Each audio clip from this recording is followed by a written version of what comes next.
Top লেভেলে football আসলে খেলছে, মানে তাদেরকে রিচ করার প্ল্যান বা তাদের ব্যাপারে বাফুফে কোনো কিছু ভাবছে কিনা? আপনি মানে ইটস এ ভেরি কোইন্সিডেন্স। আসলে আমি আপনাকে বলি এটা কোইন্সিডেন্স, আমি এটা মনে হয় একজন বাদে কেউ জানে না এবং আপনার মাধ্যমে আপনি এবং খেলাযোগ্য দর্শকরা জানবে। আজকে আমি এখানে আসার আগে বাংলাদেশ টাইম 7:30টায় সুলিভানের ওনার বাবার সাথে জুম কল করি। সো আপনি যেটা বললেন ওনার দুই ছেলে যারা একদম আমেরিকান টপ লিগে খেলে, so of course they are not considering anything but American team এবং দের is a very good chance যে ওয়ার্ল্ড কাপে খেলবে, হয়তো আমেরিকা খেলতে পারবে না, but they are top level at the moment.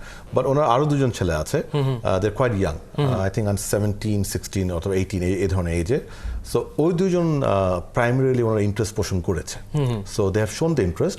So আজকে ওনার বাবা আমাকে যেটা জানতে চেলো যে যদি পাসপোর্ট করা সম্ভব হবে কি হবে না, নাম্বার ওয়ান, হলে কতদিন লাগবে এবং ওনারা যদি হয় কোন স্কেলে কোন টাইমে খেলাগুলির সুযোগ আছে, সেসব তথ্য আজকে উনি আমার থেকে জানতে চান।